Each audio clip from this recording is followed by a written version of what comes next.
Então, Mateus capítulo 28, sobre discipulado bíblico, aspectos introdutórios, tá bom? Deixa eu me organizar aqui. Que horas? Espera aí, só para eu não perder o time, tá bom? Isso, 10 está certo aquele relógio, né? Vamos lá. Verso 18, é o texto conhecido, diz assim: Jesus, aproximando-se, falou-lhes dizendo: toda autoridade me foi dada no céu e na terra.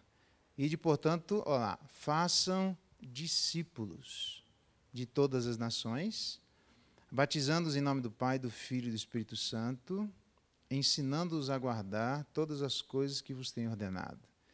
E eis que estou convosco todos os dias, até a consumação dos séculos. Vamos orar mais uma vez? Pai, em nome de Jesus, é um tema tão importante, é uma ordem de Cristo. Ajuda-nos a entendermos todas as nuances existentes nessa ordem e aquilo que é necessário que cada um de nós tomemos de atitude para que essa ordem seja cumprida a partir de nós. Então, ilumina o nosso entendimento nessa manhã. É a nossa oração em clamor em nome de Jesus. Amém. Jesus mandou fazer discípulos. A grande pergunta é porque o propósito de Deus, na verdade, está disponível ao mundo. E a pergunta que a gente tem que fazer é qual é o propósito de Deus ao mundo. Por que então que Jesus manda fazer discípulos? Todos nós concordamos, não há dúvida sobre essa ordem de Jesus que ainda está em aberto e que demanda e evoca uma atitude da igreja na atualidade. Só ouça, daqui a pouco eu começo a pedir para vocês abrirem os textos. O que era desde o princípio e temos ouvido, o que temos visto com os nossos próprios olhos, o que contemplamos e as nossas mãos apalparam com respeito ao verbo da vida, e a vida se manifestou e nós temos visto e dela damos testemunho e vô-la anunciamos. A vida eterna, jamais esqueça disso. A gente tem que anunciar a vida eterna, a qual estava com o Pai e nos foi manifesta. Jesus, a vida eterna, né? Estava com ele, estava escondido, foi colocado falando devagarinho as coisas para irem se manifestando, lembrando que lá atrás tinha duas árvores no jardim do Éden, a árvore do conhecimento do bem e do mal e a árvore da vida. O homem comeu da árvore do conhecimento do bem e do mal e não comeu da árvore da vida. Então, para que essa vida chegasse até o homem, Deus vai manifestando e revelando, por isso que no Antigo Testamento está mais obscuro, é como uma sombra. Alguém até coloca que o Antigo Testamento seria como essa igreja aqui, à noite, absolutamente escuro e uma vela acesa num canto, tá? Uma pequena luz onde você tem uma noção de longe, se enxerga, mas com alguma dificuldade. E que o Novo Testamento, então, é toda a igreja com todas as luzes acesas. Tá bom? É uma diferença de iluminação. Tá? Então, aquilo que estava obscuro ficou absolutamente claro, essa vida eterna. Os textos que... o texto que aparece com os verbos assim: ouvimos, vimos, apalpamos e anunciamos. Lá 1 João, vocês sabem disso, né? Ouvimos, vimos, apalpamos e anunciamos. Então, aquilo que Jesus mandou é porque estava como sombra, porque o homem não conquistou isso que era para ter sido conquistado por obediência lá no Jardim do Éden. Jesus, então, conquista por obediência e agora a gente tem que transmitir o quê? A vida eterna. Então, aquilo que era, num certo sentido, obscuro, ficou revelado, absolutamente claro e disponível. Não é só claro, mas ficou claro e disponível. E essa disponibilidade daquilo que nós temos clareza sobre o conteúdo daquilo que foi disponível está na mão da igreja para a igreja levar adiante.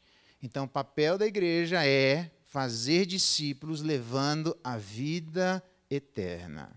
Então, qual era o plano de Deus ao mundo? Eu vou colocar agora, tem vários textos, mas eu vou só selecionar um deles para mostrar o final da história. Sabe quando você pega o filme, olha a sinopse, que a sinopse está dizendo mais ou menos o que aconteceu, você vai lá no final, deixa eu dar uma olhadinha no final, como é que termina o negócio. Então tá bom, então eu vou assistir o filme que me interessa para ver o imbróglio dessa situação. Tem vários deles, mas um deles diz assim: um dos anciãos tomou a palavra dizendo: estes que se vestem de vestiduras brancas, quem são e de onde vieram?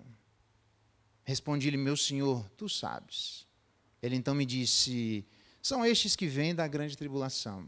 Tem gente que enfatiza a grande tribulação. Esquece a grande tribulação, me interessa para onde a gente vai, irmão. Isso é importante. A grande tribulação também é só que não é assunto, objeto de estudo agora. É só isso, tá?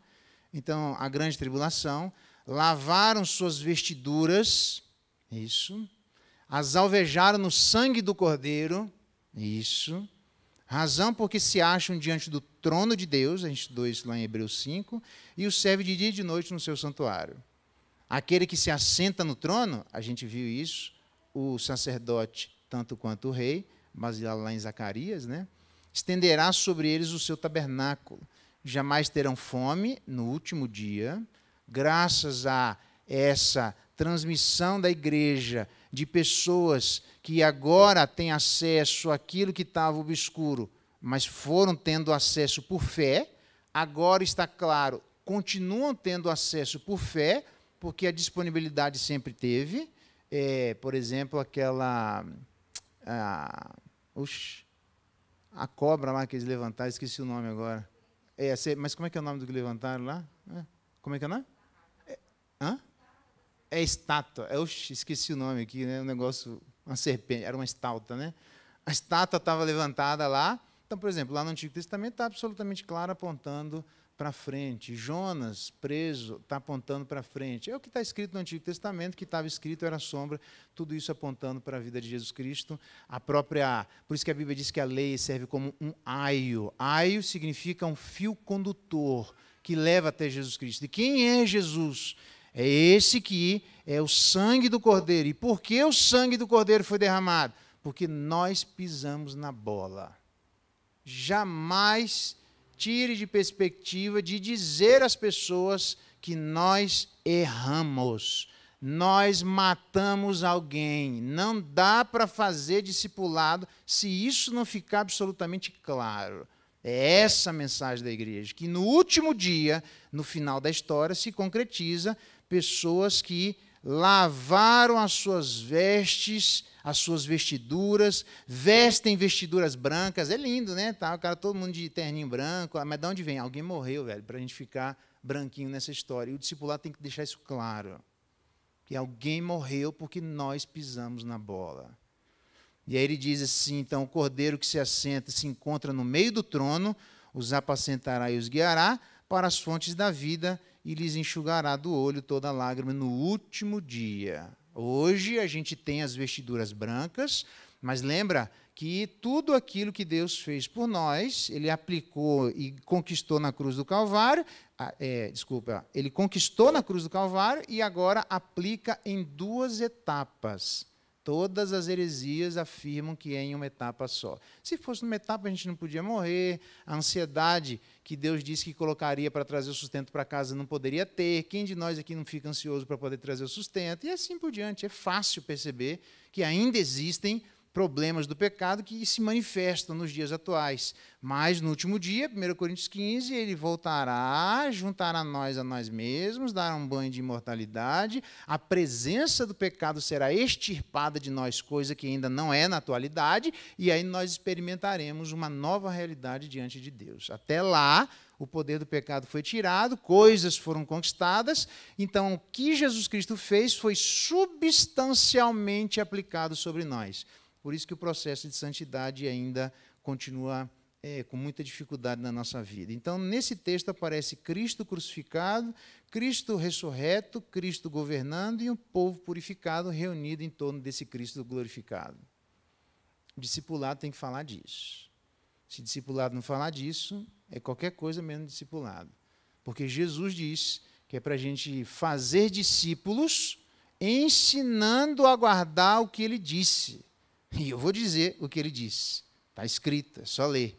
Porque é estranho que as pessoas se reúnam em torno de alguma coisa que parece que isso não vem à tona.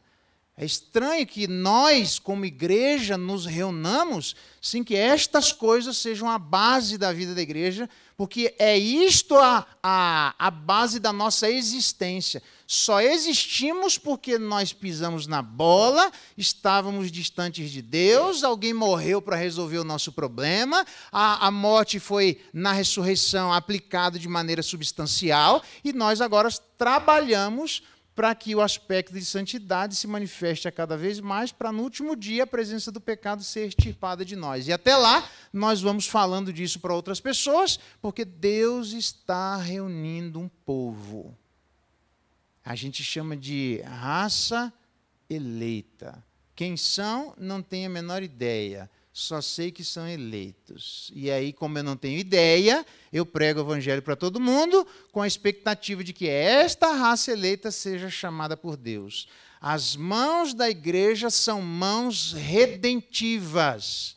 As mãos da igreja precisam falar de redenção. É este a finalidade e a base da identidade da igreja. Fugiu disso, está fugindo da realidade principal. Porque existem desdobramentos da igreja transmitir com clareza o fato de que Jesus Cristo é aquele que morreu e ressuscitou e está preparando um reino para os seus. Existe uma base para isso, um desdobramento para isso. Só que tem gente que pega um fio desse e acha que a vida é isso. A vida não é isso. A vida é isso. Não há possibilidade de existir discipulado sem que essa mensagem fique clara.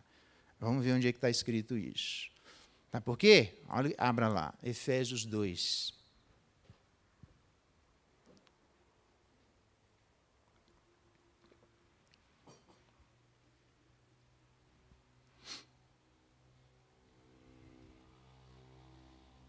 Verso 1 diz assim: Ele vos deu vida, estando vós mortos nos vossos delitos e pecados. Tem que aparecer isso no discipulado. Você estava morto. Nos quais a morte se manifestava como? Andando segundo o curso desse mundo. O cara não está nem aí, ele faz a vontade. Maria vai com as outras, faz o que o mundo quer. Esse mundo aqui não é só mundo que é onde a gente vive. Tem a ver com um sistema ético anti-Deus. É isso aqui que significa. Não é a gente andar nas árvores, a gente andar na praia, nos lagos. Tem nada a ver. Aí o crente, tem gente que acha que o mundo é isso. Aí o crente vira aquele...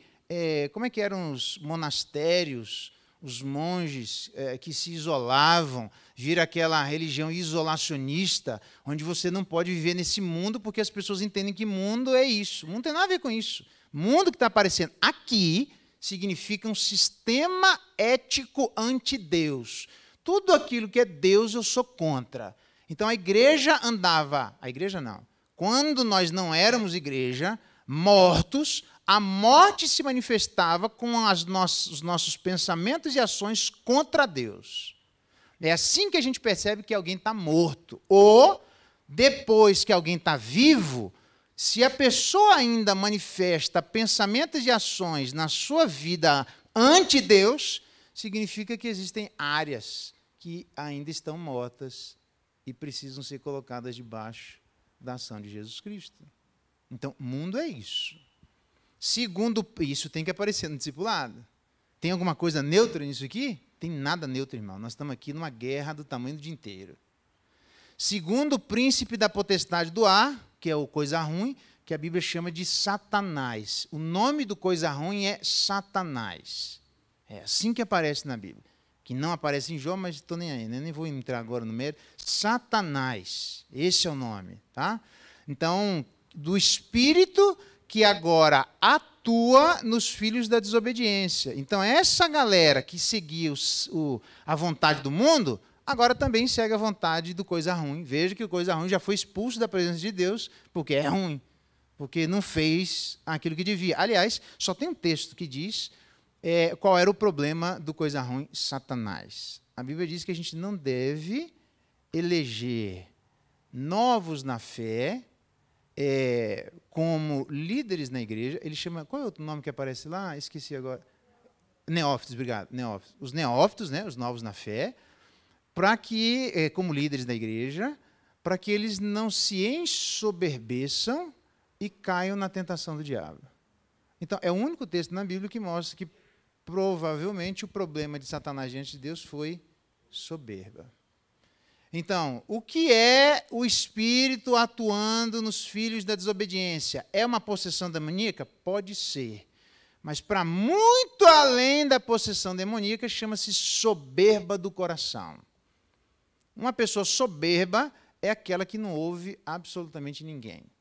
aquela que acha que ela descobriu a América, que eu sou a solução dos problemas de todo mundo, eu sou a luz do mundo, e eu brilho, e eu quero me colocar no lugar de uma outra pessoa, que é justamente esse que é a luz do mundo, que brilha a solução dos nossos problemas. Então, soberba é um problema. Então, como é que a gente sabe que alguém está morto se alguém é soberbo? Então, quando a gente não era igreja, a gente andava desse jeito. E ele diz lá, então, é alguém que seguia o curso desse mundo anti-Deus, seguia o curso de Satanás anti-Deus, vai vendo, hein? E agora, diz o verso 3, andaram outrora segundo as inclinações da carne, e ele vai dando. Carne, que são os nossos próprios, os pensamentos, eram por natureza filhos da ira. Seguir a vontade da carne é fazendo o que dá na telha. Sabe aquele texto do Antigo Testamento que diz assim que o povo de Israel chegou em determinado momento que cada um fazia aquilo que desejava o seu próprio coração. Sabe qual foi o erro de Salomão? Não negou nada aos seus olhos. Esse foi o erro de Salomão. Então, quando alguém se manifesta achando que quem manda na minha vida sou eu, quem pensa os meus pensamentos sou eu, que das minhas contas eu é que pago, e, portanto, eu que mando na minha vida, esquece que Deus é que dá saúde, Deuteronômio 8, esquece que Deus é que dá existência, esquece que o mundo foi criado por Deus, esquece que nós vivemos, nos movemos e existimos por causa de Deus, é Ele quem dá o fôlego de vida, é Ele que continua dando fôlego de vida, e é Ele quem dá a força para adquirirmos riquezas. Então, se da minha vida tomo eu conta, porque eu que pago minhas contas, então, lê de engano, porque a gente está vivendo num mundo que não é nosso, numa vida que a gente não pediu para nascer, numa existência que é sustentada por alguém, e que Deus é quem dá abrindo as portas e fechando as portas, e que Deus é ainda que dá não só saúde, mas inteligência para a gente poder andar. Então, não tem nada nosso. Então, a soberba não dá para a gente fazer aquilo que a gente pensa do que der na telha, o que bem entender.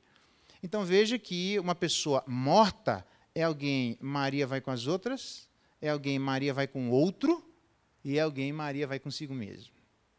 Veja que interessante que Paulo fala que nos últimos dias os tempos seriam difíceis, porque os homens seriam egoístas. Satanás puro, ou, seguindo as inclinações da carne, nós mesmos puro, a gente humana. Tá? Então, o problema do ser humano era o mundo, Satanás e o próprio coração. No discipulado isso tem que aparecer. O discipulado, fazer discípulos, é você lidar com alguém que está debaixo do desejo de seguir a vontade anti-Deus, debaixo do desejo de seguir a vontade de Satanás contra Deus, e debaixo da vontade de dizer, na minha vida mando eu. Tem alguma coisa neutra nessa história? Nada. Absolutamente nada. Isso aqui é uma guerra do tamanho do dia inteiro. Então, no discipulado, resumindo, ele diz lá, se você quiser verificar Efésios 5:8, diz assim, éramos trevas e agora somos luz. Discipulado, só existe a possibilidade da pessoa entender que agora ela é luz, se ela entender que algum dia ela era trevas. E eu estou resumindo porque tem um monte de texto que fala muito forte. Nós somos feios, mais feios do que nós gostaríamos de imaginar, ou melhor dizendo, é feio quem ainda está morto nos seus delitos e pecados. E quem está vivo, que eventualmente manifesta em aspectos da vida essa morte, também fica feio. É um negócio absolutamente ruim, tá bom? Então, na verdade, não é um território neutro, porque o discipulado tem que ser sair das trevas, vir para a luz e andar agora em volta de um Cristo ressuscitado. Saímos das trevas, viemos para a luz, e agora a nossa vida está em andar em torno do Cristo crucificado. Então, por que é que nós vamos fazer discípulos? Porque nós precisamos, literalmente, falar para aqueles que estão mortos, na expectativa de que Deus use essa palavra e traga aqueles a quem Ele bem entender para a luz. Então, o trabalho de discipulado é um trabalho de resgate da alma. O trabalho de discipulado é um trabalho de resgate da alma. Lá, ainda adiante, então vamos ver agora se é isso que significa discipular. A pergunta é, o que é um discípulo? Parece uma pergunta, ela é relativamente simples, mas ela está misturada. Discípulo vem de um termo chamado, que significa, traduzindo, aprendiz. Matetês, discipulado, é alguém que passa um processo de aprendizado. Um discípulo é alguém que está aprendendo. É engraçado, né? Se é para a gente fazer discípulo, em alguma medida nós deixamos de ser discípulo? Não. Então, nós ainda continuamos aprendendo. É interessante porque eu ouvi uma vez alguém dizendo, nas minhas andanças por aí, não foi por aqui, e nem fui eu, mas dizendo que em 7 anos de escola dominical a pessoa aprendia tudo que existia na Bíblia e não havia mais necessidade de vir para aprender. Interessante. Sendo que discipulado é, por definição, aprendiz. A gente vai morrer aprendendo, vai ressuscitar sem saber tudo, e, por definição, é por isso que tem uma heresia andando no meio da igreja, não é da nossa, mas tem por aí, que acha que chegar no céu a gente não vai aprender mais nada. Nossa, é muito estranho, porque nós temos o infinito falando com o finito. Nem que o infinito quisesse falar infinitamente de toda a sua infinitude para o finito, ele não daria conta, porque senão o finito passaria a ser infinito. Então, o que significa que Deus sempre vai ter mais para dar do que o ser humano capacidade de absorver. Traduzindo, a gente vai continuar aprendendo na eternidade. O que significa dizer que a escola dominical começa no céu, mas aí não sou eu que vou mandar a aula, graças a Deus, vocês vão estar livres, vai ser um pastor melhor do que eu, bem melhor. Mas o aprendizado continua. Não existe possibilidade do aprendizado terminar, irmãos. Isso é de uma heresia sem tamanho, não sei quem está com a cabeça de defender um negócio como esse. É você simplesmente querer achar que vai chegar um momento, você sabe tudo o que Deus sabe. Nossa, isso está parecendo Satanás. Nunca a gente vai conseguir saber tudo, nunca. Não há possibilidade, por definição, na essência de quem somos, criação, de sabermos tudo o que Deus sabe. Então, se discipulado é aprendiz, então quem está passando por um processo de discipulado é porque está aprendendo, e como não tem como a gente terminar de aprender tudo, me parece que até no céu a gente vai continuar sendo um aprendiz. Um discípulo agora de maneira diferente, claro, mas ainda um aprendiz. Agora, veja que interessante, o discípulo não está acima do seu mestre, todo aquele, porém, que for bem instruído, será como seu mestre. Então, o discípulo, esse aprendiz, que está no lugar de alguém que deve aprender. O próprio Jesus Cristo disse isso, mas tem gente que imagina que seriam como questões única e exclusivamente intelectuais. Essa ideia que essa mentalidade que nós temos, de aprender coisas que são intelectuais. É como quase que alguém disse, eu não vou dizer o nome porque esse cara é bem criticado no Brasil, mas alguém que diz na universidade que o processo de aprendizado não pode ser simplesmente um despojar de conhecimento, um derramar como uma caçamba que coloca um bando de areia num determinado lugar. Então, o processo de aprendizado não é isso. Mas a gente, mais ou menos, tem essa mentalidade. E eu vou mostrar para vocês que não é. Tá bom? Por quê? Porque tem 2 questões importantes, aliás, 3, para sabermos, então, se o discipulado não é esse despejar de alguma coisa sobre o outro. Eu concordo com esse autor, mas, enfim, não vou dizer o nome para evitar problema. É uma questão de exclusividade que envolve vida e morte. Lucas 14, abra lá.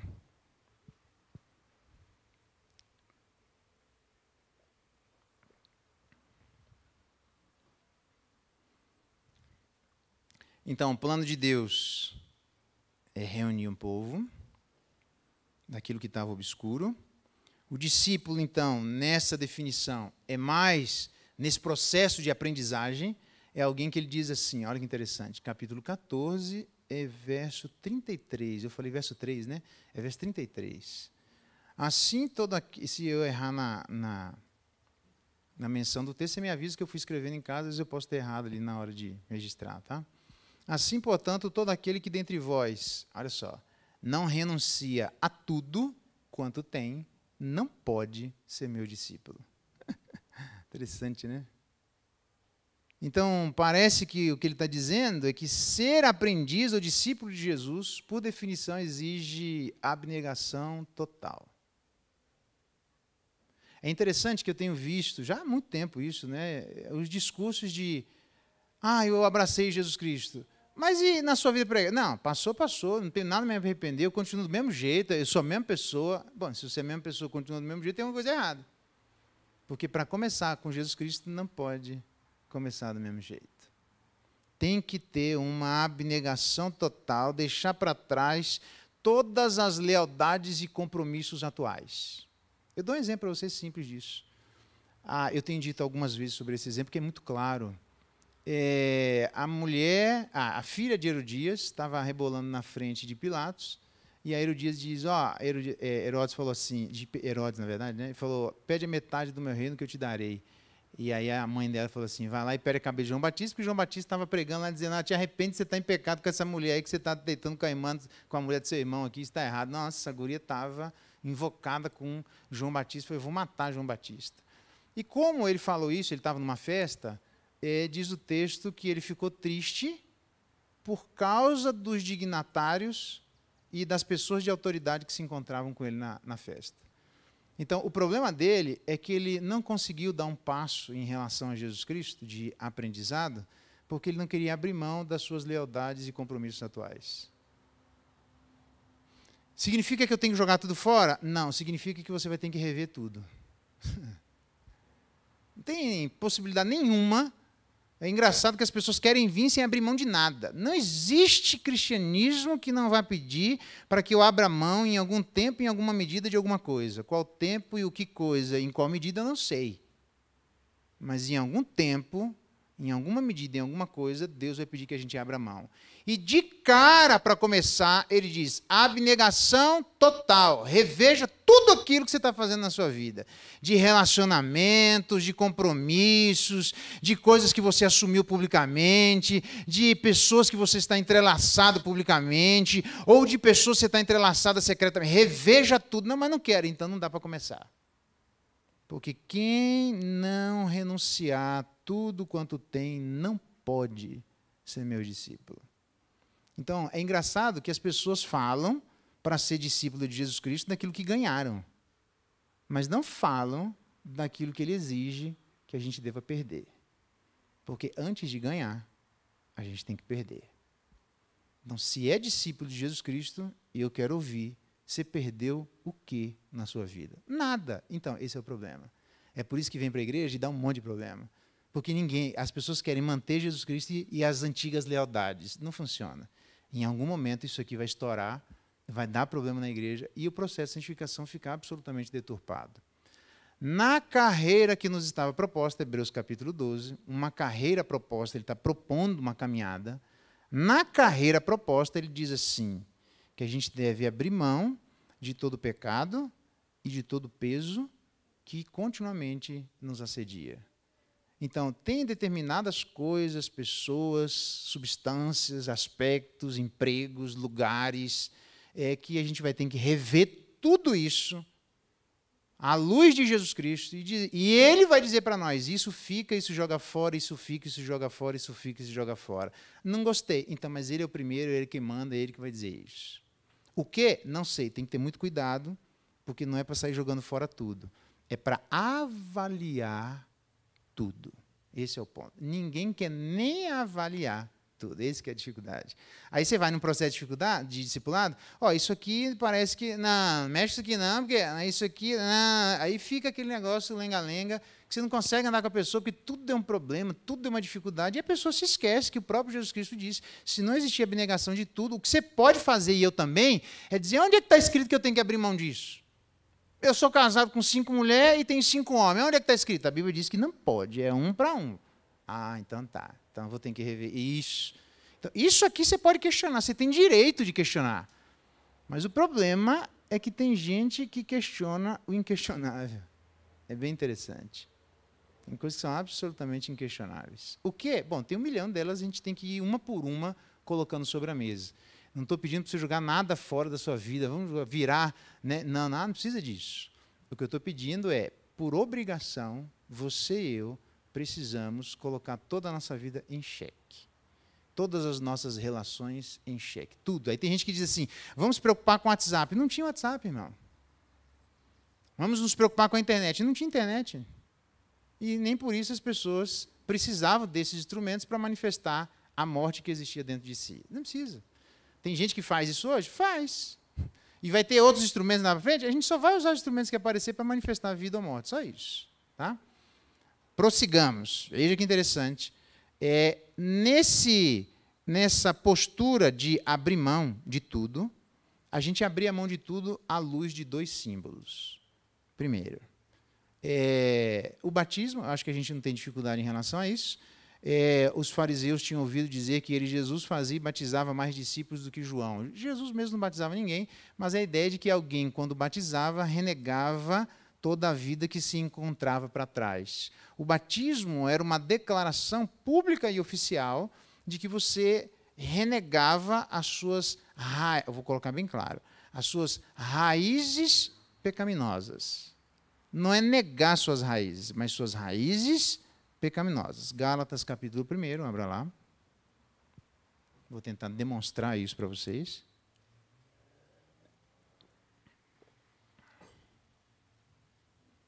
Gálatas, capítulo 1, verso 4. Jesus Cristo a si mesmo se entregou pelos nossos pecados. Anota aí, grifa aí. Para nos desarraigar. Essa palavrinha aqui, a única vez que ela aparece no Novo Testamento é aqui. Desarraigar, arrancar, extirpar, tirar desse mundo perverso, segundo a vontade do nosso Deus e Pai. Então, o que Jesus Cristo faz inicialmente, nisso que ele está exigindo a abnegação total, é arrancar. Não dá para plantar sem primeiro arrancar. Então, essa palavra significa literalmente um resgate. É resgate de alguém que se encontra debaixo da autoridade de alguém ou de outra pessoa e que ele por si mesmo não consegue sair dessa situação. Deixe-me dar alguns exemplos. 1 Samuel, capítulo 20, abra lá. Essa palavrinha é importante de desarraigar, tá bom? Isso tem que aparecer no discipulado.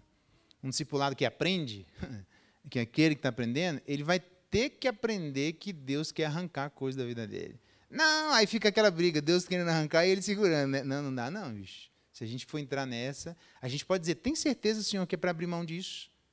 E Deus vai dizer por N razões, né? Tenho, aí abra. Não, não tenho, você segura. Tenho dúvida, abra mão.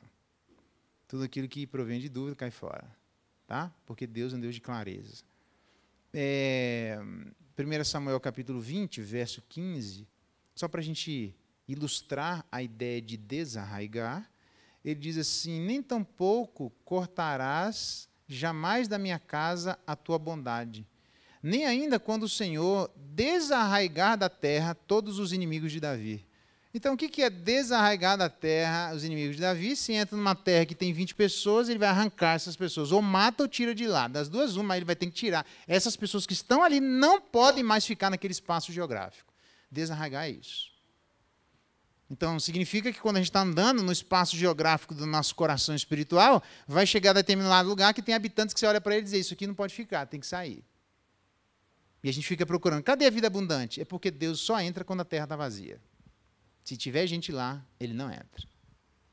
Pode arrancar tudo isso daí, isso aí pode matar, jogar fora. Isso tem que sair dessa relação, porque a terra tem que estar limpa. Antes de você construir, antes de você plantar, o que você faz? Limpa a terra. Tem que limpar. O problema é que tem muita gente que não quer limpar. Isso não é discipulado. Isaías, capítulo 10, olha que interessante. Então, quando ele fala de desarraigar, ele está dizendo disso. Arranca da terra aquilo que não deveria estar lá. Isaías, capítulo 10, verso 7, diz assim, a Síria, né, que Deus estava levantando para bater no povo de Israel, a Síria, o cetro da tua mão, eu que levanto, a vara na tua mão, o instrumento do meu furor. Envio contra uma nação ímpia, um povo da minha indignação lhe dou ordens. O povo da indignação que Deus estava dando ordens é o povo de Israel. Aí Deus estava levantando da Síria e diz, vai lá e bate no povo de Israel. Só que como Deus estava levantando o rei da Síria, aí é o verso 7 agora, né? Ele não achava isso que Deus estava levantando, ele achava que ele é o cara estratégico. E aí diz assim, ela, porém, assim não pensa, o seu coração não entende assim, o que ela pretende fazer? Então pensa num rei mau, pensa num povo mau. Diz assim, antes intenta consigo mesma destruir e desarraigar não poucas nações. Então seria mais ou menos como ela entrar em um determinado lugar e dizer que tem uma ordem de despejo extraoficial. Se a pessoa está ali, agora quem manda naquele terreno é ela. Então, ou ela destrói, ou ela manda embora, expulsa do lugar.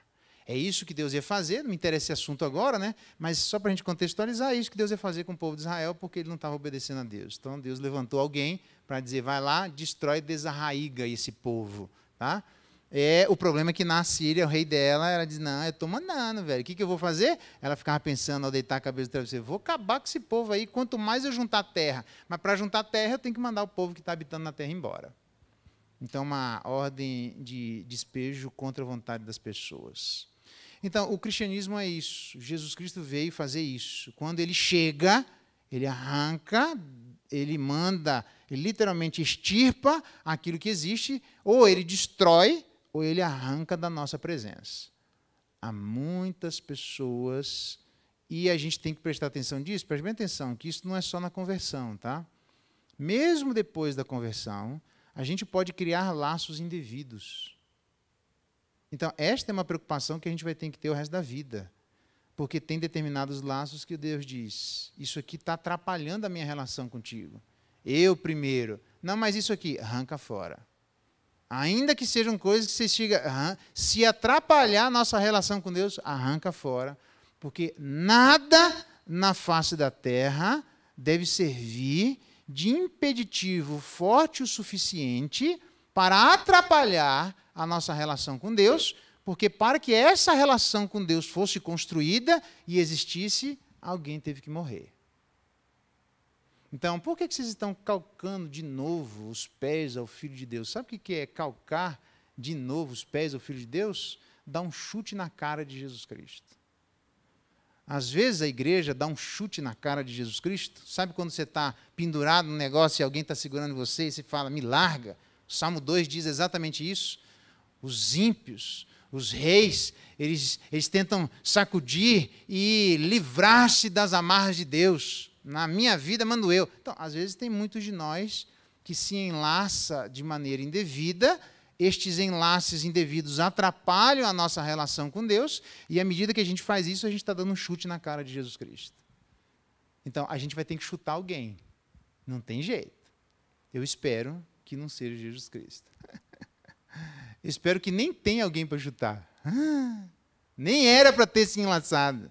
Por quê? Porque aquele que anda com Jesus Cristo e não renuncia a tudo que tem, nosso tempo não é nosso, nossa casa não é nossa, nosso corpo não é nosso, nosso dinheiro não é nosso, nossos pensamentos não são nossos, a nossa família não é nossa, o nosso círculo de amizade não é nosso, nosso emprego não tem nada na nossa vida que nos pertence. Nunca pertenceu e agora mais ainda.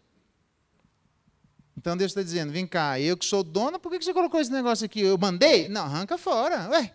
Não, mas veja bem, e aí a gente contenta na nossa vida, eu vejo muita gente assim.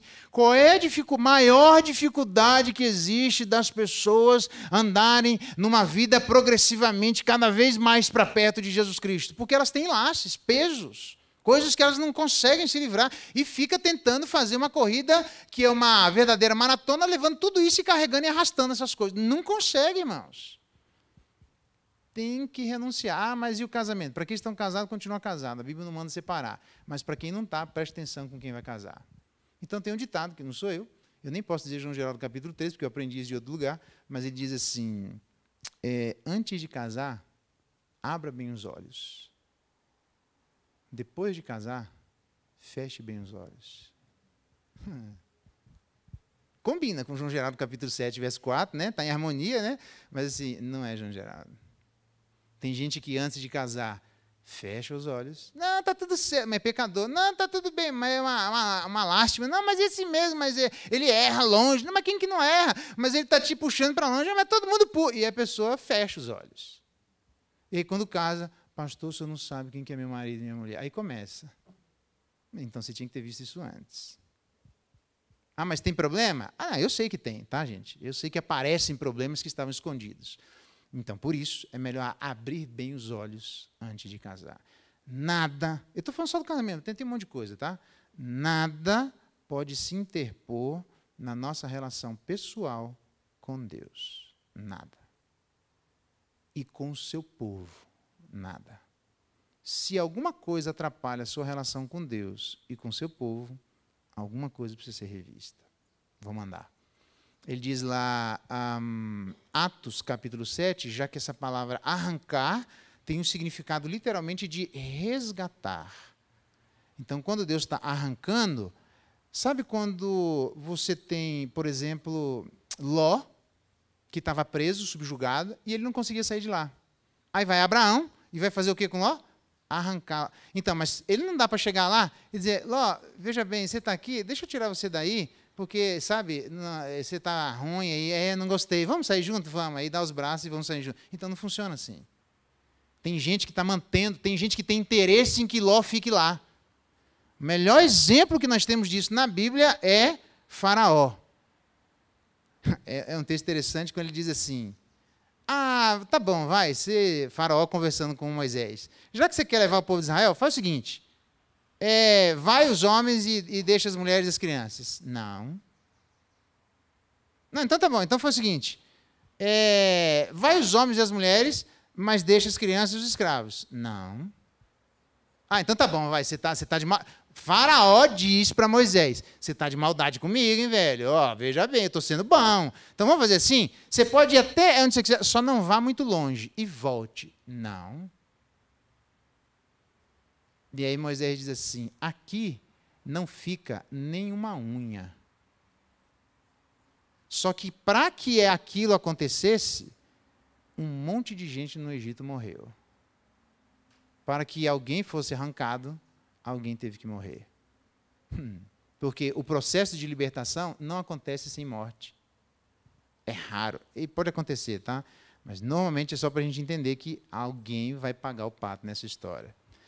Lá em Atos capítulo 7, livrou a José, né, do Egito, de todas as suas aflições. Esse termo livrou significa literalmente isso. Resgatou José.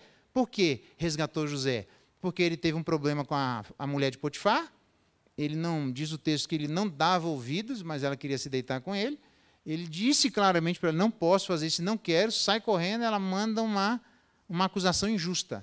Então ele é preso na flor da idade, sem testemunha a seu favor, a não ser a sua própria acusadora, e ele é colocado na prisão. Vai sair quando dali? Nunca, irmão.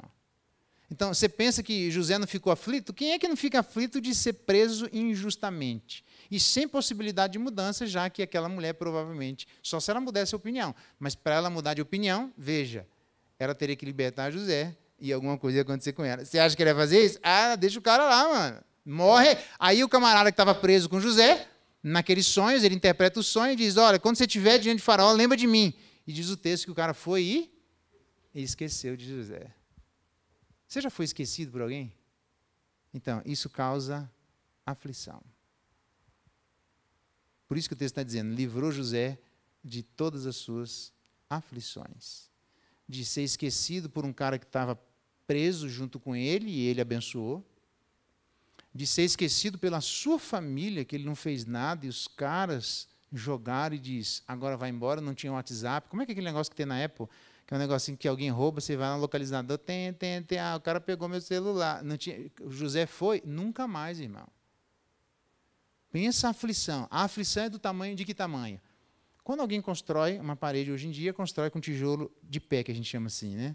Se construir de tijolo deitado, mano, o cara está nadando, é muito dinheiro, velho, porque vai gastar muito mais tijolo, percebe? Então, nessa parede fininha. Então, na época, os palácios não eram nem de paredes fininhas e nem pequenininho, cada vez mais hoje. O cara diz, quando vai comprar um apartamento, quanto que é? Não, é 3 quartos. E isso é 3 quartos de que tamanho? 10 metros quadrados cada quadrado, você tem que deitar de pé, assim. Daí você dorme de pé porque não dá para deitar. Não dá, velho, né? Então, na época não era assim, era coisa grande, com construções gigantescas, homéricas. E diz o texto que quando ele se manifesta à sua família, depois que vai e volta, manda a família embora. Aliás, manda os guardas embora. E diz o texto que José chorava, que do lado de fora dava para ouvir. Isso é aflição. Injusto. Alguém que sofreu injustamente. Deus resgatou. Ele tinha como sair da prisão sozinho? Não. Ele tinha como trazer seus familiares e resgatar seus familiares? Não. Então, José estava absolutamente preso, não tem como sair disso. Isso é resgate. Alguém tem que fazer algo por ele. Quando ele faz, nossa, é por isso que José era humilde, porque ele sabia que o que ele tinha não era dele. É alguém que estava fazendo alguma coisa por ele. Lá em Atos ainda, capítulo 7, verso 34. Israel foi resgatado, olha o que o texto diz. Vi com efeito o sofrimento do meu povo, quando Deus aparece lá, ouvi o seu gemido e desci para libertá-lo. Vem agora, eu te enviarei ao Egito. Ele está fazendo menção na sua defesa lá do que aconteceu no passado. E no passado, então, Deus desceu para libertá-lo, resgatar. Por quê? Porque o povo ficou escravo durante mais de 400 anos e conseguia se libertar sozinho? Não, não tem autolibertação. Alguém tem que fazer. Por quê? Porque você está fraco, tão fraco, que você não consegue agir em seu favor. Então, quando a gente precisa arrancar alguma coisa, a gente não consegue fazer isso sozinho. Nenhum de nós consegue. Por isso a gente tem que chegar diante de Deus e dizer, Deus, eu abro mão da minha vida, abro mão da minha casa, abro mão do meu tempo, abro mão da minha mente, abro mão do meu emprego, tudo é seu. E aí Deus vai dizer, isso aqui você pode ficar, e você pode, tá bom, eu não dou conta de arrancar. É simples assim. Arranca para mim.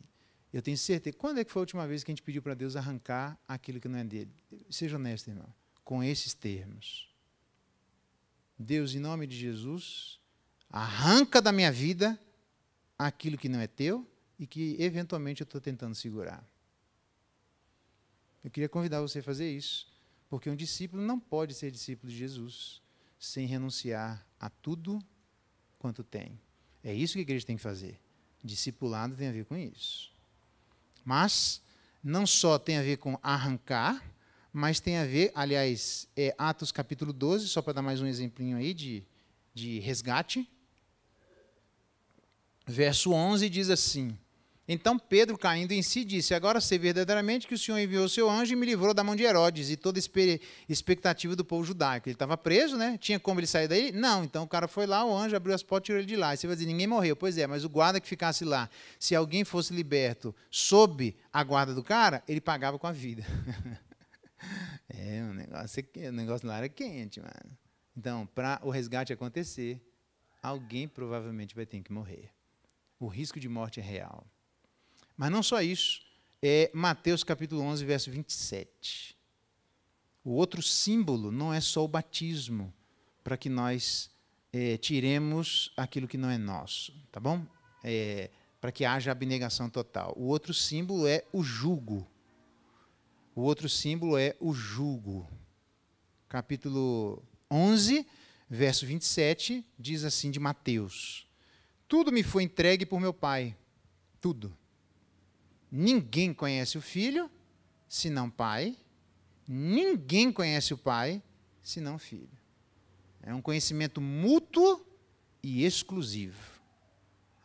Você só aprende a respeito da existência e da identidade do Pai falando com Jesus. Por quê?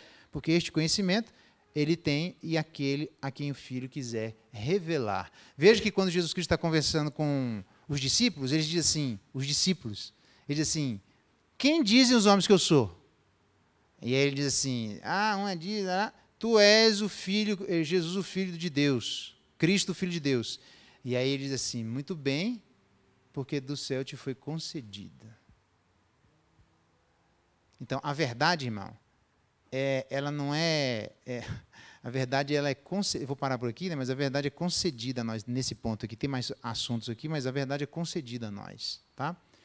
Então, a primeira coisa do jugo, do aprendizado, é saber que Jesus Cristo, então, tudo me foi entregue por meu Pai, e aí ele continua, e ninguém conhece o Pai senão o Filho, e ninguém conhece o Pai senão o Filho, e aquele a quem o Filho quiser revelar. Então, este Filho é herdeiro, então, portanto, o jugo tem a ver com Jesus Cristo ter essa responsabilidade exclusiva por ser filho e por ter um conhecimento que ninguém mais tem. Então, não dá para nós aprendermos a respeito de Deus, senão exclusivamente por Jesus Cristo. Você quer saber quem Deus é? Olhe para Jesus. Jesus é a expressão exata do ser de Deus, nele reside toda a plenitude da divindade, e aí ele diz para o camarada lá no Novo Testamento, em João 14, quem me vê a mim, vê o Pai. Nem no céu a gente não vai ver o Pai. Nunca na nossa vida a gente vai ver o Pai. E nem precisa. Porque a gente não perde nada. Tem uma determinada denominação que não acredita nisso, a maresia lá das igrejas nascidas de Ario, né, que entendia que Jesus Cristo não é esse cara todo. Então é um super-homem. As igrejas arianas atuais vindo aí do concílio de Trento de 325, quando Alexandre e Ario se reuniram na igreja, no primeiro concílio na história, convocado pela história da igreja, para poder dizer quem Jesus Cristo era. E aí um disse que Jesus Cristo é o cara ninja, velho. Ele é um saiyajin, mas não é o cara, não é o poderosão. O poderosão tem outro nome. E aí a galera quer se relacionar com o poderosão. Não existe essa possibilidade, só com Jesus Cristo. Porque só Ele conhece o Pai e a quem Ele quer revelar. E nessa revelação não há ruídos. A gente sabe perfeitamente quem o Pai é, olhando perfeitamente para Jesus Cristo. Ele expressa exatamente, por isso ele é, preste atenção, Hebreus, a gente já estudou, né? Jesus é a expressão exata do ser de Deus. Então é estranho alguém querer, mesmo no céu, conhecer o Pai, como se Jesus Cristo fosse alguém que tem um ruído, né? Parece que quando eu olhar para o Pai, eu vou... Agora eu vi alguma coisa que, olha lá, Jesus, aprendi essa, você não sabia, né? Não, essa possibilidade não existe. Se a gente quer conhecer, a gente vai ter que olhar para Jesus Cristo o resto da vida. Tá? Então, nesse jugo de Jesus Cristo, que ele diz logo depois disso, quando ele fala, então, vinde a mim todos os que estáis cansados e sobrecarregados, ele só fala isso depois de dizer que ele é o herdeiro e o conhecimento e o detentor de conhecimento exclusivo. Então, por causa disso, as pessoas devem ir até Jesus Cristo. E aí elas vão encontrar em Jesus Cristo o que não encontram em nenhum outro lugar. Porque ele é herdeiro e tem um conhecimento que ninguém mais tem. Ok? Então, nesse sentido, essa ideia de jugo, quando Jesus Cristo fala, né? Tomai o meu jugo. É este conhecimento. Essa ideia de jugo significa literalmente se colocar-se em total submissão a seu mestre. Então, tome o nosso jugo e se colocar completamente submisso à vontade de Jesus Cristo. Estes dois símbolos, batismo e jugo, eles eram e sempre foram a proposta para uma ruptura do que existe no passado e uma postura de submissão total na atualidade. Então, é isso que é um cristão. Ele rompe completamente com aquilo que é pecaminoso, vou deixar bem claro, com aquilo que é pecaminoso. Deus mostrou, tchau. Assim não é tchau, eu vou ter que achar isso aqui não dá mais. Ah, mas parou aí? Não, na postura daqui para frente de submissão total. Esse é um cristão. Rompe completamente e se submete completamente. Não há possibilidade de ser um cristão sem ruptura total e sem submissão total, porque quem não nega tudo aquilo que tem, não pode ser meu discípulo. Então, discípulo que é discípulo tem a ver com a exclusividade de vida e morte, batismo e jugo, rompimento e submissão absolutamente total. Segunda coisa, eu vou parar aqui, ainda dá. Segunda coisa diz lá em Lucas capítulo 14. Olha que interessante.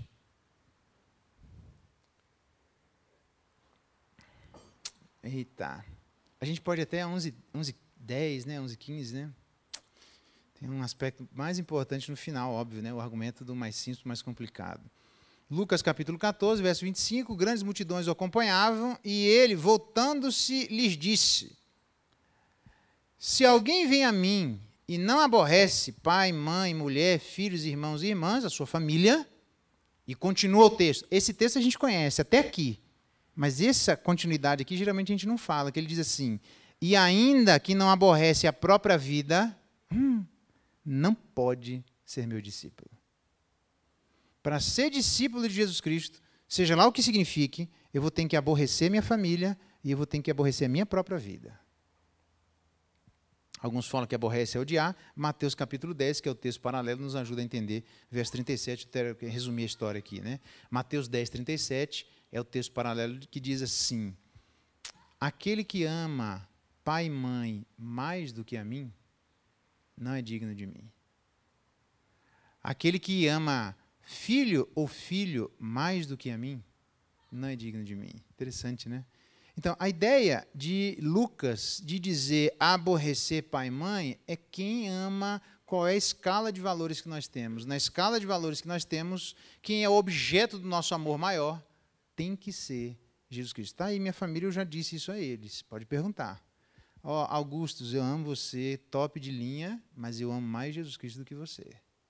Então se coloque no seu lugar. Raíssa, amo você, uma benção, mas eu amo mais Jesus Cristo do que você. E vice-versa. Pai, você também é querido, massa, mas então, mas Jesus vem primeiro. Beleza. Luzinete, uma benção, mas Jesus Cristo vem primeiro. E ela, Geraldo, você também é uma benção e tal, mas Jesus Cristo primeiro. O que significa que Jesus Cristo é que manda nessas relações. Então, quando qualquer um de nós apresenta alguma coisa que é contra aquele que é a prioridade na casa, vixe, velho, o Augusto pode chegar e dizer para qualquer um de nós, não é assim não, o negócio está fora de rumo. A Raíssa pode falar, a Luzinete pode falar, e eu posso falar, e todo mundo pode falar. Cada um no seu lugar, mas todo mundo pode falar. Então, a ideia de amor maior é de romper laços familiares que eventualmente sejam pecaminosos. Talvez seja essa a razão porque Deus tirou Abraão de onde ele tirou. Porque diz a Bíblia que a sua família era idólatra, batia um tambor. Fala Deus, não dá. Tem tambor demais aí, vaza. Para onde? Depois a gente conversa. Primeiro saia daí. O que Deus estava fazendo? Arrancando Abraão de lá. Tem muita gente que tem... Eu já ouvi essa história, e não vem para ela com cima de mim não, tá? Que isso aí é coisa, conversa fiada. Mas eu já vi gente dizendo assim, não, eu não vou fazer isso, que eu deveria fazer, porque a Bíblia diz que eu tenho que honrar pai e mãe. Então, mas o primeiro que tem que ter a prioridade tem que honrar Jesus Cristo primeiro. Porque se eu fizer isso contra meu pai e mãe, eu não vou contra o mandamento que diz que eu devo honrar os pais, e esse é o primeiro mandamento com promessa? Se isso não for contra o nosso pai maior, tudo bem. Porque se for contra, Jesus Cristo tem a prioridade. Então, tem muita gente que, em nome... Isso é uma fantasia pura, né? Mas, beleza, toca a vida e depois fala isso para Deus lá. Em nome de dizer que estava obedecendo o que a Bíblia diz de honrar pai e mãe, o cara sustentava uma vida pecaminosa por detrás. Porque se ele rompesse com a vida pecaminosa por detrás, ele ofenderia o pai e a mãe, que na percepção dele, vida que é vida tem que andar desse jeito. Então, família, é assim que todo pai faz. Vocês têm que andar por aqui. Tá, mas eventualmente muitos pais apontaram para o lugar errado. Se apontou para o lugar errado, você diz, pai, vai sozinho porque eu vou por ali. Nossa, que isso, virou rebelde, então. A pergunta é quem é que é o rebelde, porque eu tenho a impressão que eu que estou sendo submisso e você não. Nossa, que é isso? E aí nós vamos criar um conflito familiar. Eu tive um baita de um conflito familiar. Ainda tem um conflito, todo mundo tem, irmãos. Mas entre as nossas relações, Jesus Cristo tem, ele é o primeiro. Ninguém se interpõe entre nós e Jesus Cristo. Ninguém. Se isso acontecer, algum problema está surgindo na sala da justiça. Por quê? Porque existe uma exclusividade que deve rejeitar os laços familiares pecaminosos. Se existir, abra a mão. Diga com respeito. Tem jeito para fazer isso, tá? Você vai sair chutando a família. Mas, ó, vamos para lá, batendo. Não, não vou, não. Vamos fazer assim? Para mim, não sei. Eu não quero dar exemplos assim, porque está gravando e tem um monte de coisas que são pessoais, familiares, e pode... É ruim, mas tem vários exemplos dessas coisas acontecendo.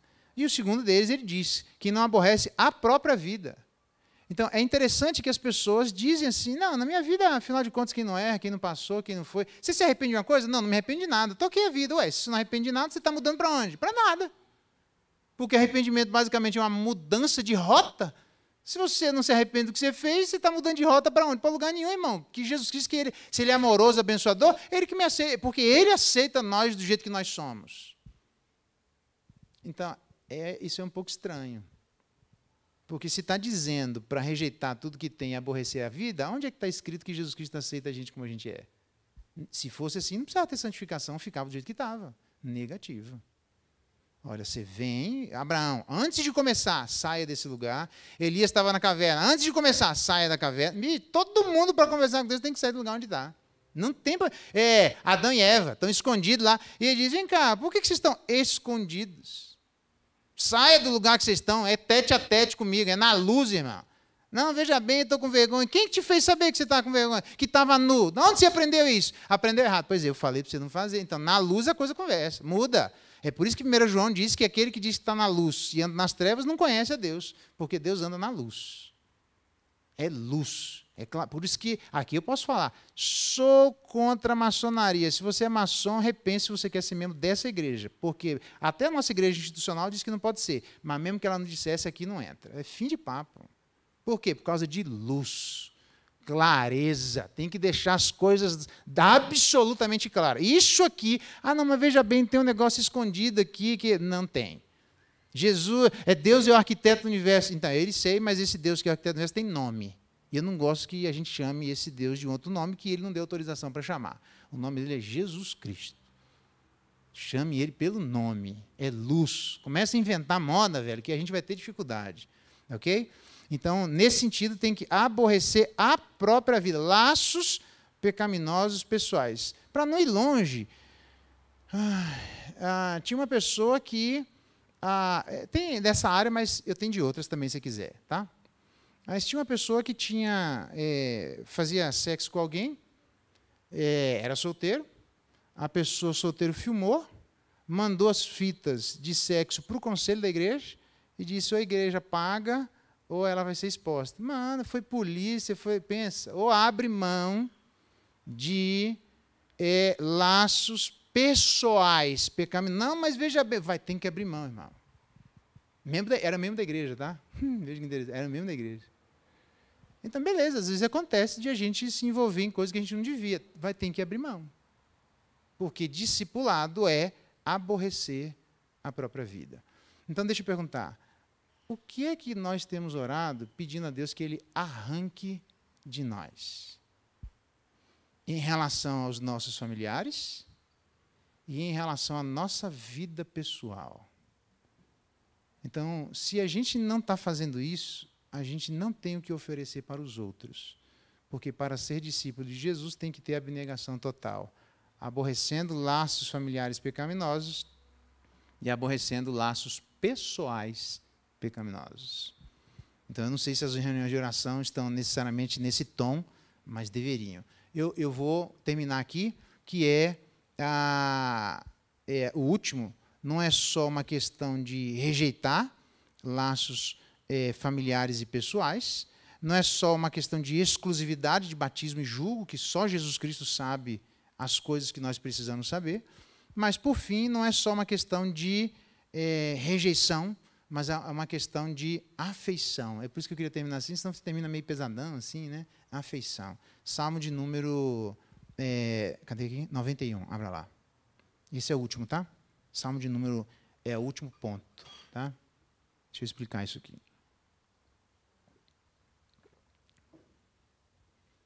Então, o que a igreja tem que pregar? Isso. Irmão, você estava numa vida que você vai ter que repensar a sua vida inteira. Não quero repensar, então não dá para começar. Não, então vou repensar porque é abnegação total. Bom, então vamos começar. O que tem que abrir mão? Não sei, em algum momento, alguma coisa, em alguma medida. O que? Não sei nem quanto, nem quando, nem onde. Mas que Deus vai pedir, Ele vai. Para alguns, de partida, já tem que tirar um monte de coisa. Para outros, a gente vai descobrindo com o tempo. A tal ponto que a Bíblia diz, não impõe a mão sobre as pessoas de maneira precipitada, porque, presta atenção, tem pecados que se aparecem com o tempo. Olha que interessante. Então, a imposição de mãos não pode ser feita de qualquer jeito. Porque tem coisa que vai aparecendinho.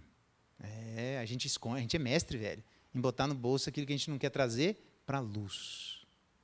Então, diz o texto de Salmo 91, porque a mim se apegou com amor e eu o livrarei, pô-lo-ei a salvo, porque conhece o meu nome. Aqui o ponto é uma descrição de Deus falando o que Ele faria e o que Deus faria com estas pessoas que se apegassem a Ele com amor. Livraria, assim por diante. Então, essa é a questão. Deus está reconhecendo que existem pessoas que nutrem um genuíno amor por Ele. Uma genuína afeição. Então, aqui, apegado com amor, o que significa alguém apegado com amor? A resposta significa alguém que nutre profunda afeição. Discipulado não tem só a ver com rejeição.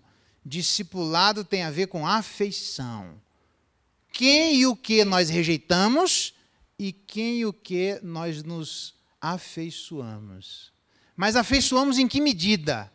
A medida, por exemplo, de Ruth e Noemi. Abra lá, Ruth capítulo 1. Isso é bem importante. Tem 3 exemplos aqui, aí eu encerro. Olha só. Ruth, vocês lembram, morreu lá, o marido dela de Orfa, e estava Noemi, e Noemi falou para ela, vai embora porque eu não tenho mais filhos, vocês têm que casar e tocar a vida de vocês. Aí entrou no texto em que nós nos encontramos. Ruth, capítulo 1, verso 14, então, de novo, choraram em voz alta. Por quê? Porque nós estamos falando aqui de um rompimento de laços. É uma relação entre, lindo, hein? Uma relação entre nora e sogra. Assim, falei direitinho? É isso mesmo, né? Essas relações são sempre complicadas, né? Dos nomes. É nora e sogra. Belíssimo, hein? E aí diz aqui o texto, chorar em voz alta. Eu não estou culpando Orfa, não. Beleza, só estou descrevendo, tá? Então, Orfa, com um beijo, se despediu da sua sogra para tentar constituir família. Porém, Ruth se apegou a ela. Você consegue imaginar a cena? Chororô. E dizendo, pode ir embora porque eu não tenho filho para casar? E ela diz, nem que eu fique solteira, mas eu vou ficar com você. Porque eu estou afeiçoado. Afeiçoado não é homossexual não, tá, irmão? Afeiçoado é ter um profundo afeto. É um profundo ter uma ligação de coração para coração, a ponto de você não conseguir ficar distante. Quando alguém morre, a gente estava conversando no conselho, a gente percebe isso. Um dos filhos está sofrendo mais. Aquele filho acho que vai sofrer. Por quê? Porque ele era apegado ao pai, à mãe, ao irmão, né? Alguma coisa assim. Apegado quer dizer que não consegue ficar longe. Então veja que Deus diz lá no Salmo 91, que ele se apegou a mim com amor.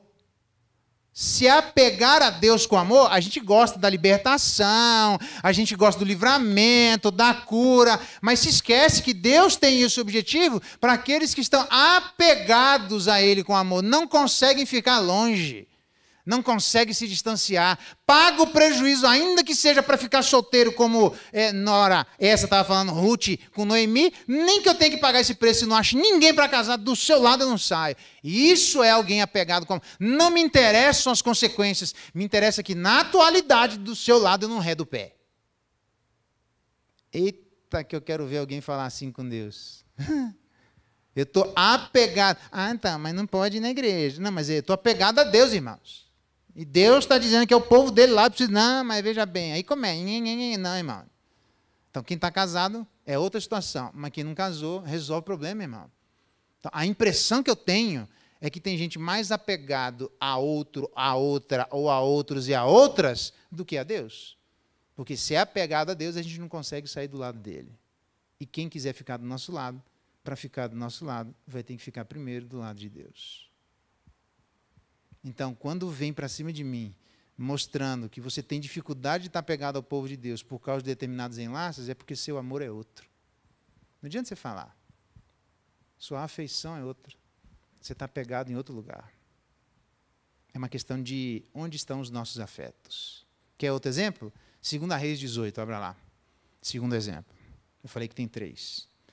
2 Reis 18, verso 6 diz assim, eu vou até abrir esse texto, porque esse texto eu vou explicar para não dar confusão. Deixa eu ver. Ah, não, esse está fácil. É o outro que não dá confusão. É. Deixa eu abrir aqui. Criançado, só um pouquinho que o tio já está terminando aqui.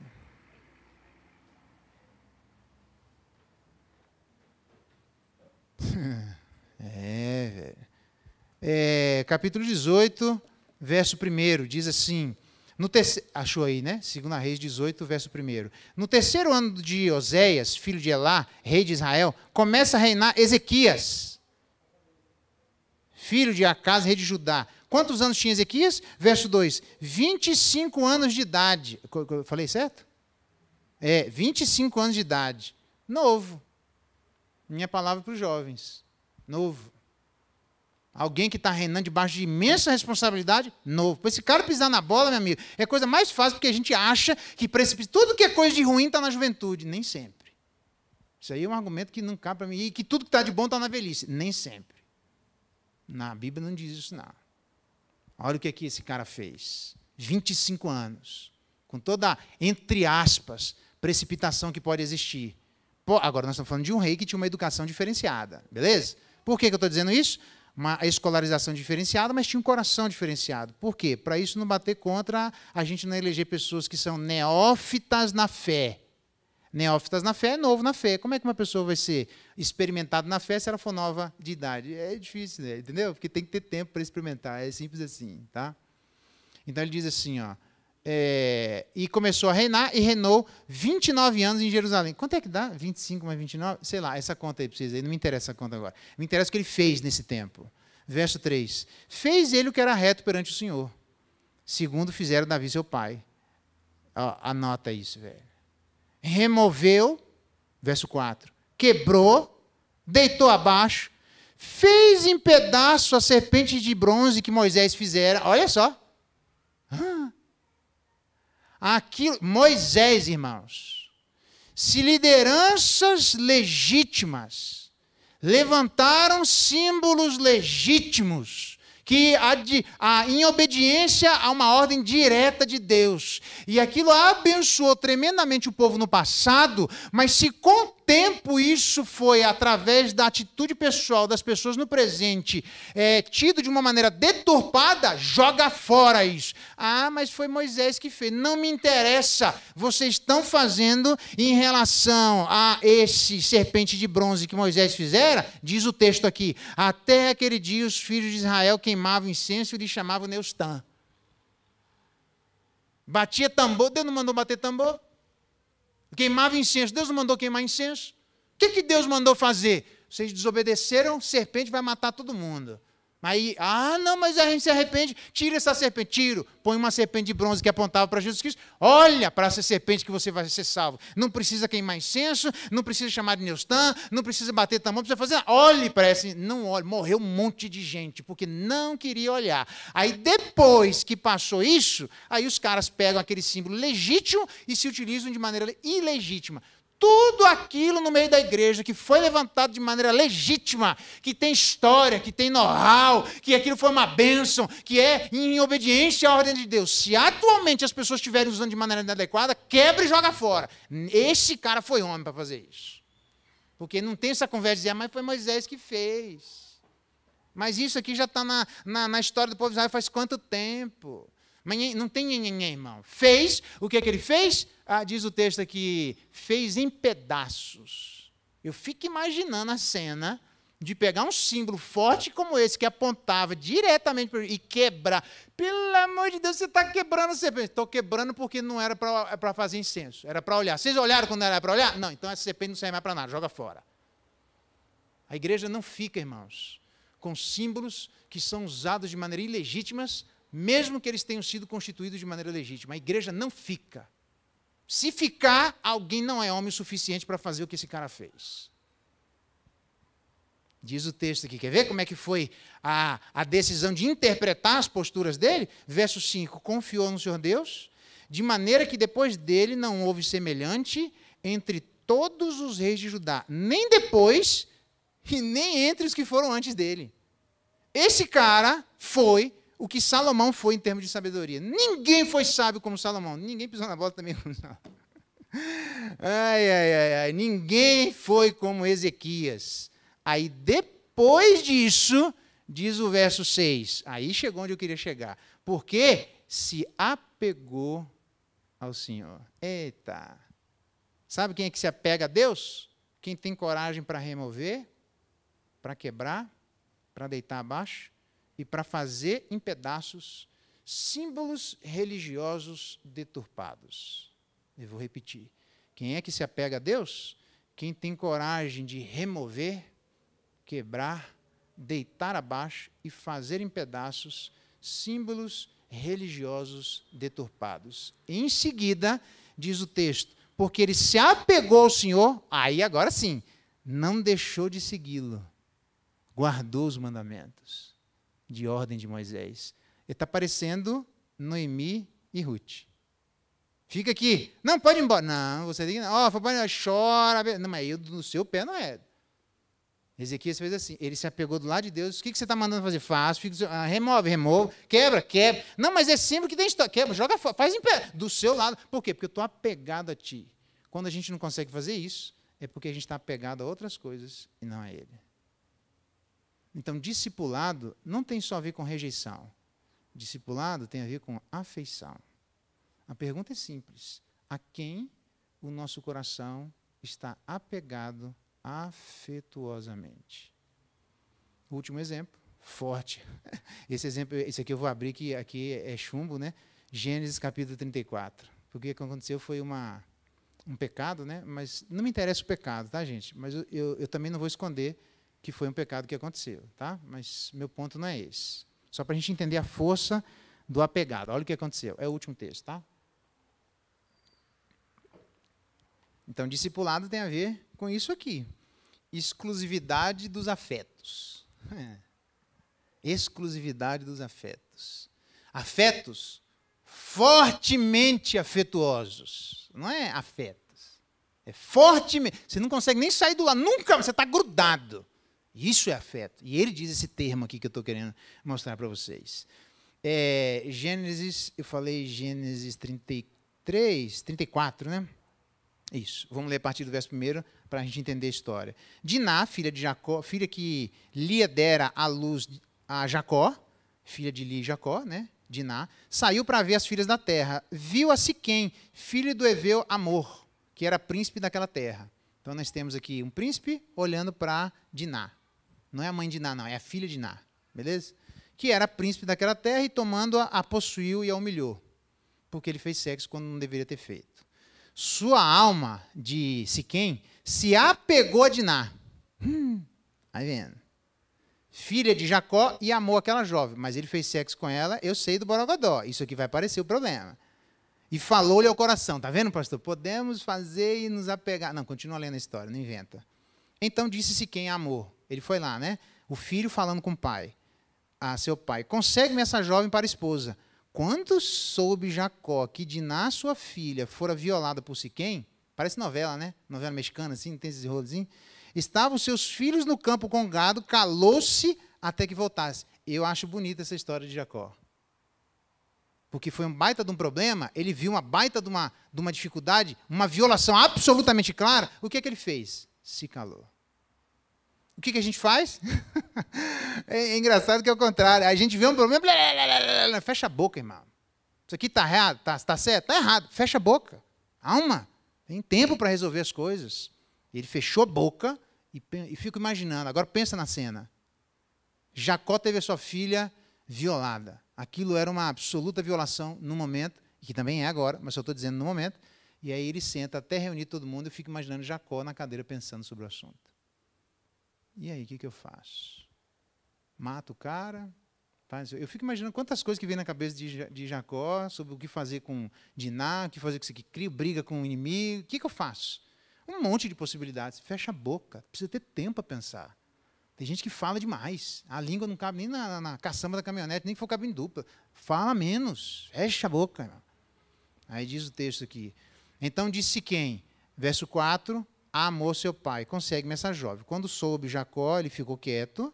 Verso 6, saiu Amor, pai de Jacó, pai de Siquém, desculpa, a falar com Jacó. Aí vai de pai para pai agora resolver o problema, né? Os filhos fazem a bobagem, aí os pais agora têm que sentar para conversar. Vindo os filhos de Jacó, verso 7, do campo, e ouvindo o que acontecera, indignaram-se e se iraram, natural. Pois Siquém praticaram desatino em Israel, violentando a filha de Jacó, o que não se devia fazer. Disse-lhe Amor, a alma de meu filho Siquém está enamorada fortemente. Isso. Apegado com amor, está enamorado fortemente a tal ponto de você colocar a sua cabeça a risco para poder ir lá conversar com Jacó. Eu dou de peito com você de cara. Eu sei que é um problema, mas nós vamos ter que resolver, porque meu filho não desgruda agora da sua filha. Isso é apegado.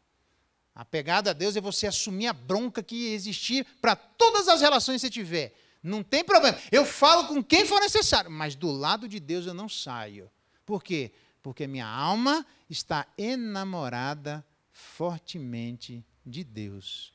Porque Deus reconhece que seu filho havia se apegado com amor a ele. É bonito. Discipulado tem a ver com namoro forte. Só para a gente saber a solução, para você não ir para casa a seguir sendo os próximos capítulos da novela, né? Senão a gente fica, o que aconteceu? Olha o abacaxi que eles falam assim.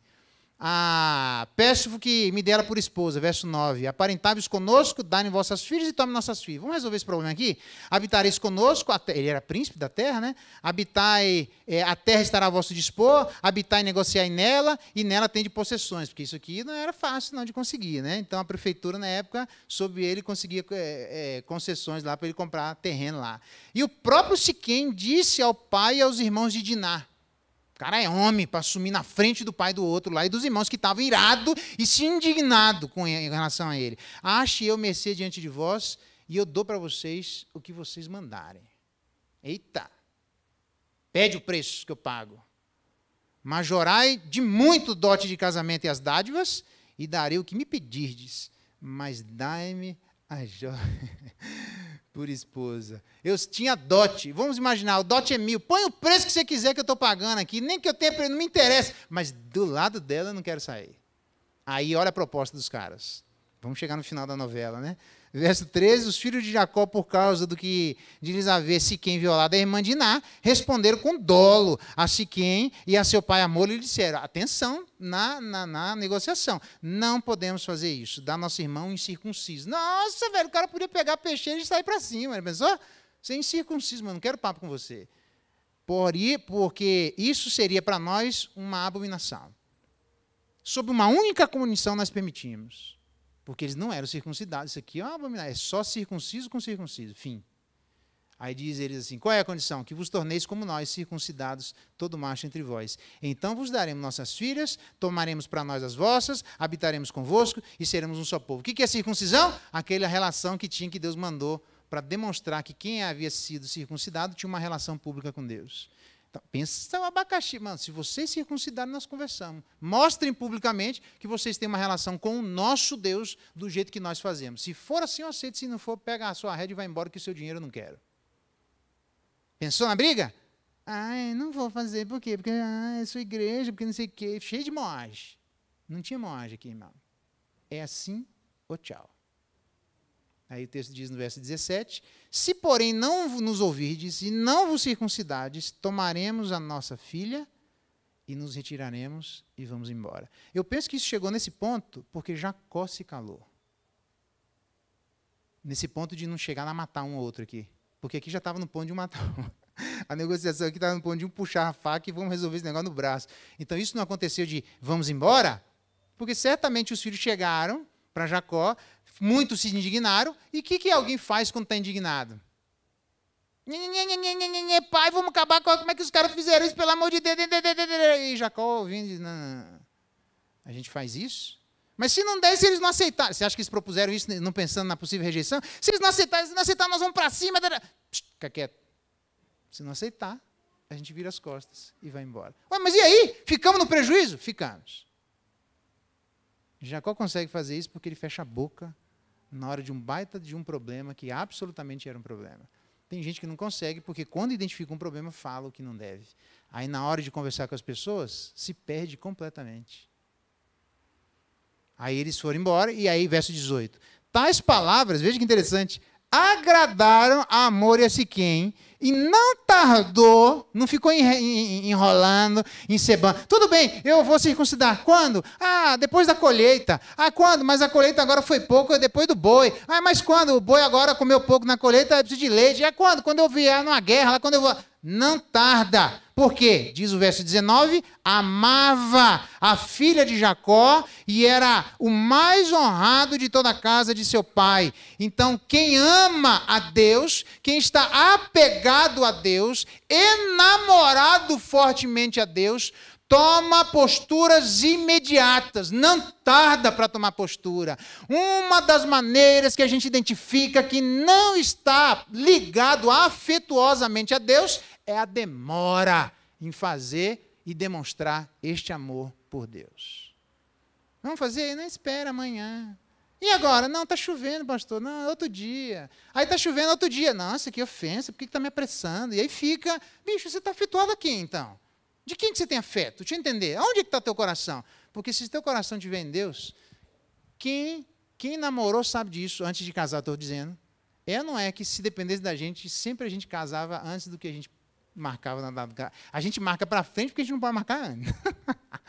Porque se deixar, acelera. Tudo bem, a Lu está falando, eu nem tanto assim, né? Mas se deixar, acelera, mano. Porque quando você está ligado, você não quer perder mais tempo, você quer viver todos os seus dias ao lado dessa pessoa. É uma belíssima declaração de amor. Então, o que você faz? O que for preciso, o mais rápido que for preciso, para que você não fique longe daquele a quem você está apegado afetuosamente, daquele que você está enamorado. Se discipulado não for isso, a gente está fazendo qualquer coisa menos discipulado bíblico. A gente não tem como apressar as pessoas. A gente tem como a gente tem como apresentar a necessidade da pressa. Quem vai se apressar é quem está enamorado. Se a pessoa não tiver namorado, faz igual aquela galera que fica tardando o casamento, faz 8 anos que está namorando e não casa. 12 anos que está namorando e não casa, com condição, tá? 27 anos de namorado e não casa. E aí, quando fala para casar, ainda tem casa, sim, recente. A pessoa está lá, tem filhos, já está 20 e poucos anos casado, juntado, e aí a mulher disse assim, vamos casar? E o homem disse, não, não quero não. Nossa, velho, isso eu estou falando um caso real, tá? Nas minhas andanças por aqui, não foi aqui. Você pensa que a mulher ficou indignada. Por quê? Isso só mostra onde é que está o nosso coração. Então, o discipulado bíblico tem que ter o plano de Deus, que estava escondido, mas ficou claro. Tem que ter uma exclusividade na relação, que é manifesta através de batismo e jugo. Tem que ter uma exclusividade na rejeição, que é laços familiares pecaminosos e pessoais pecaminosos, mas tem que ter afeto profundo. Eu espero, em nome de Jesus, que todos nós possamos discipular quem Deus colocar sobre a nossa mão, mas demonstrando que discipulado tem que apresentar isso. Se discipulado não apresentar isso, a gente está apresentando alguma coisa menos discipulado. Virou uma conversa de bar, mas não é discipulado. Discipulado tem a ver com isso. Vamos orar? Vamos ficar de pé?